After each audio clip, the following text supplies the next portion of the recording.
All right, we are going to do a quick recap of yesterday's e-learning information, and then we are going to take some notes for today's information, okay?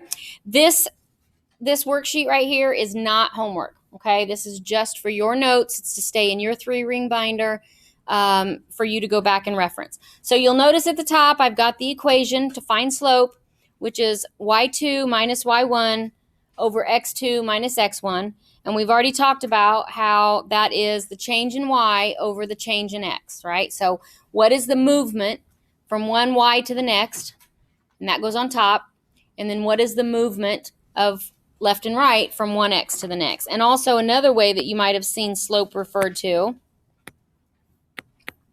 is rise over run. Okay, rise over run. And the way I like to try to remember just the y's go on top, if you can remember rise over run, which I think you guys have heard this like probably in your sleep since you were in, I'd guess, 5th or 6th grade.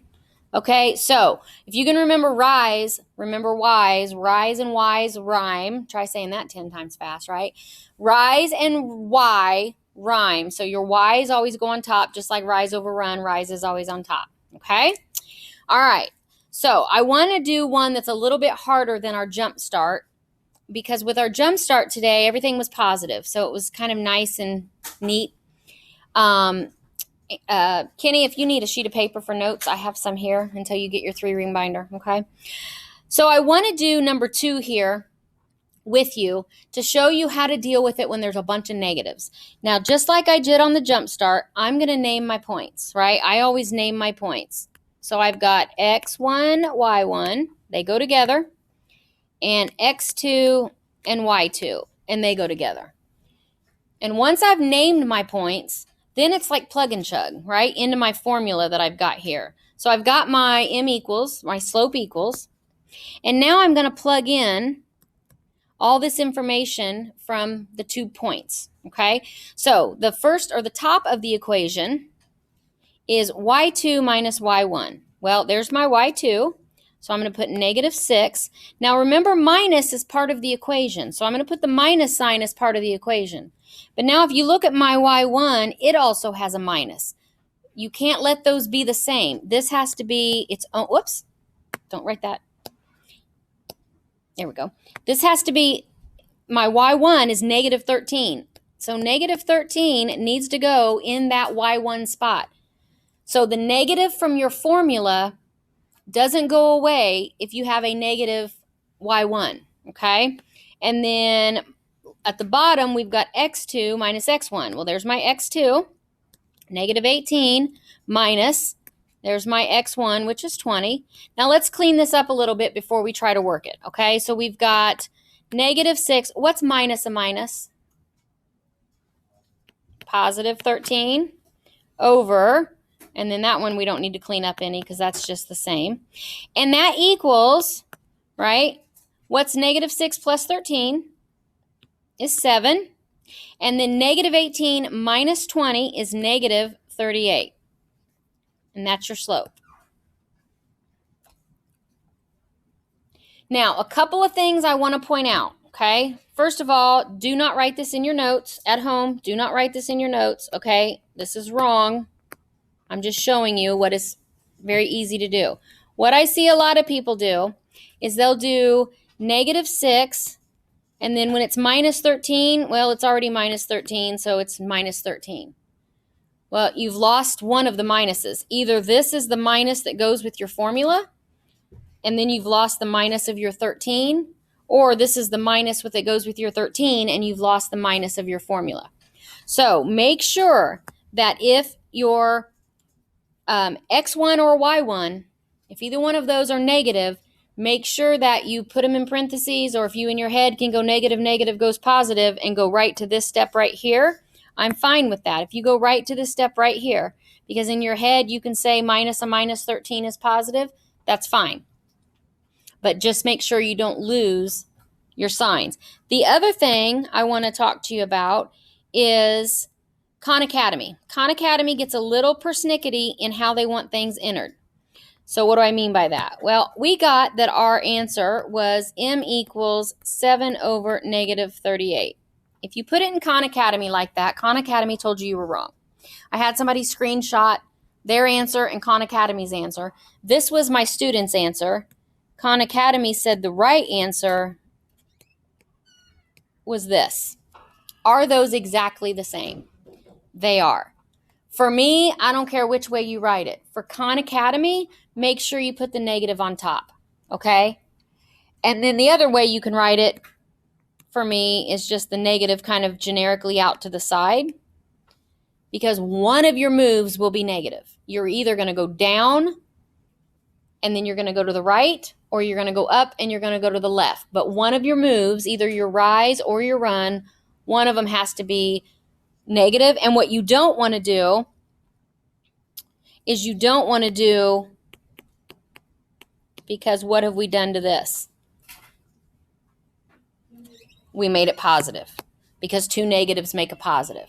So this is the same as this is the same as this, right? They all mean a negative slope, but Khan Academy will only take that one, okay? All right, so when you're given 2 points, use that formula to find your slope. Let's move on. The other way you can find a slope is if you're given a graph.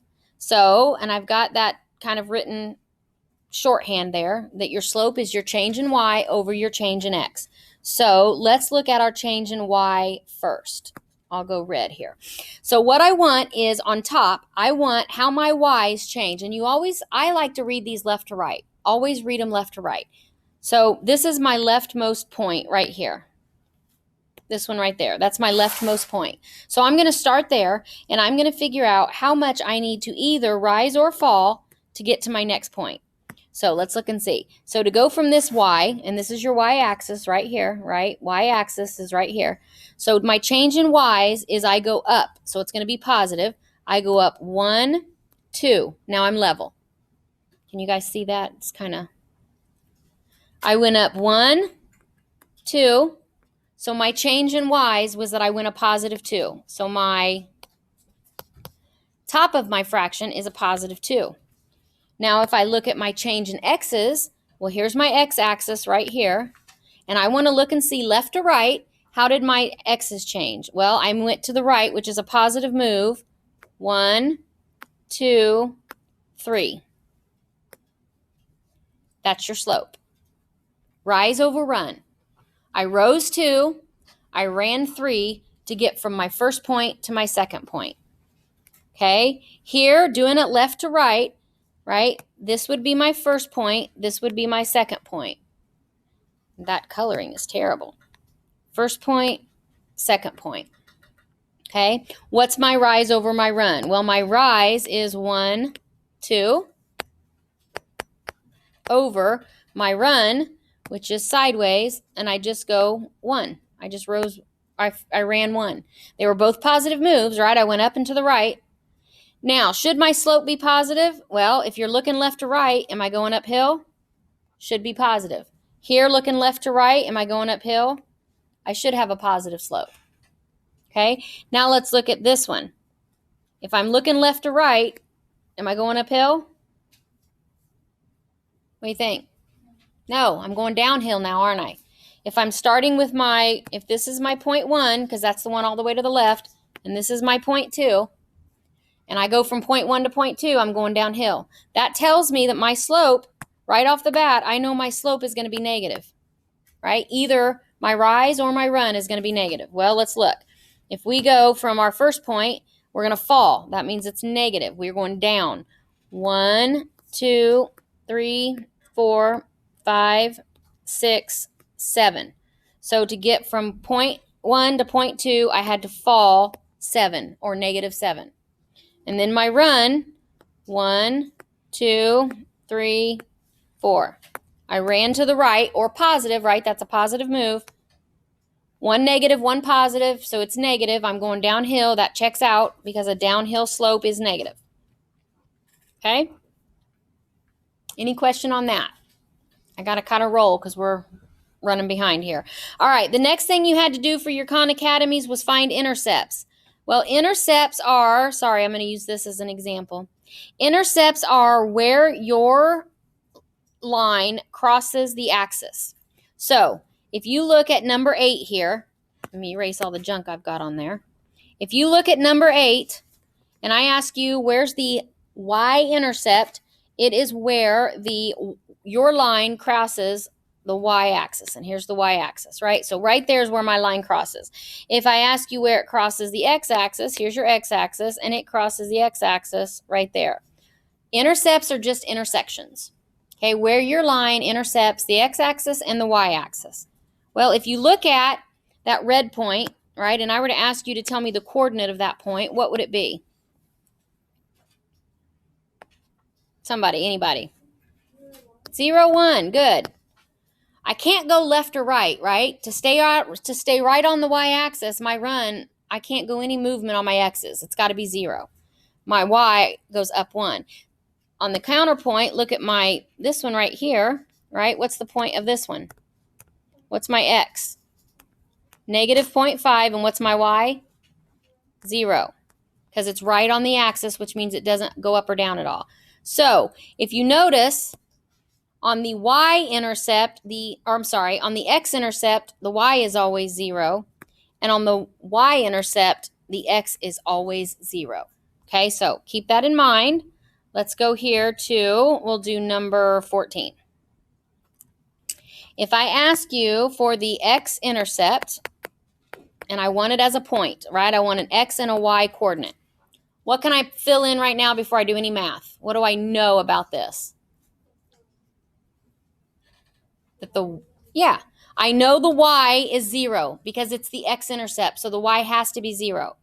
Well, if I plug a 0 in for y, because I know the y is 0, 5 times 0 is 0, so now I've got 8x equals negative 40. If I divide by 8 and I divide by 8, I get x equals negative 5.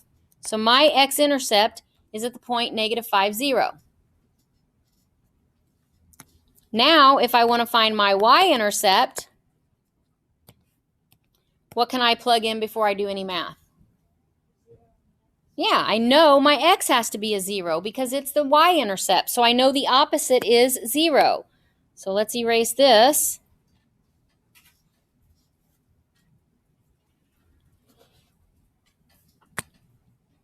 And now if I plug a 0 in for the x, that goes to 0.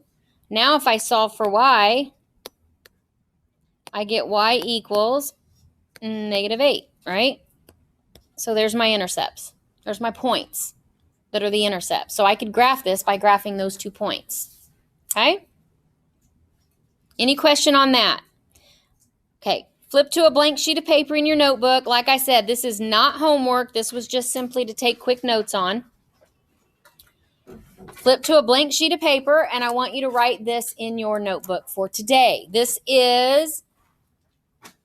the second day of our indicator, but it's actually Slope-Intercept Form day 1, so I don't care how you label it in your notes, but we're going to introduce Slope-Intercept Form.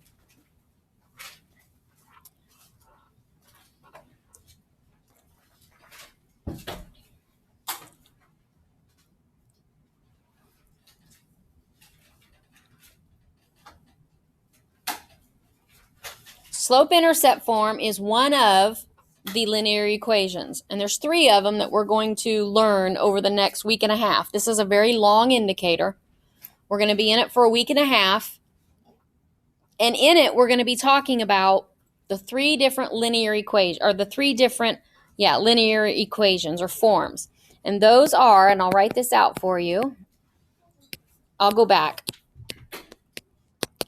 The 3 different kinds of linear equations are the slope-intercept form,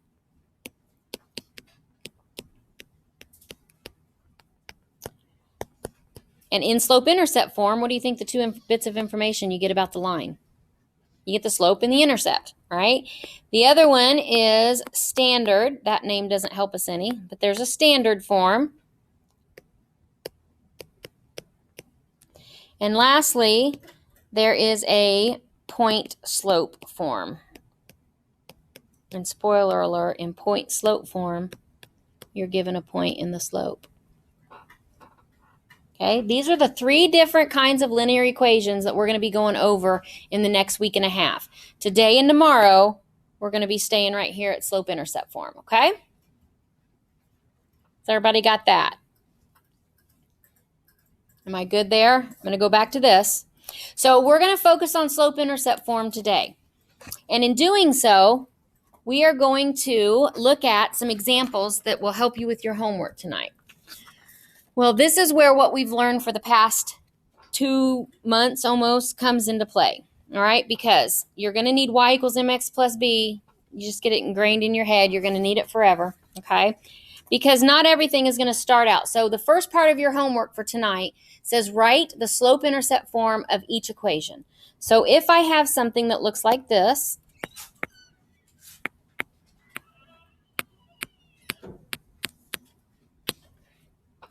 and the directions say put it in slope-intercept form. That means y equals mx plus b, right? That's our slope-intercept form. That's our goal that we want to get to.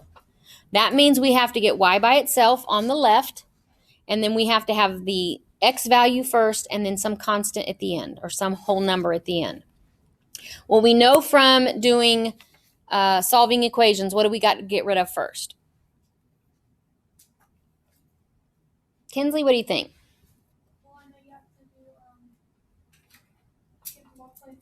Yeah, exactly. You got to get rid of those parentheses by multiplying 3 times everything inside. Perfect. So that means that would give us y minus 5 equals 3 times x is just 3x, and 3 times 2 is 6. And then, Braden, what's next? Yeah, add 5 to both sides. And when I do that, I get y equals 3x plus 11. Am I in slope-intercept form? Right, y equals, whoa, don't know what that was. I got too excited. Y equals m, what's my m here? What's my slope? 3. And what's my y-intercept here? 11. Good. All right. Let's do one more like this.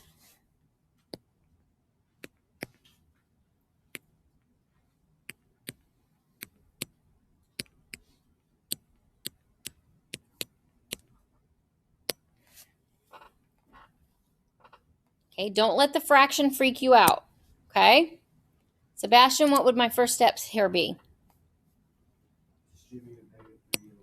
Good. Distribute the fraction. So this side doesn't change. Now, negative 3 halves x is just negative 3 halves x. Don't have to get anything fancy there.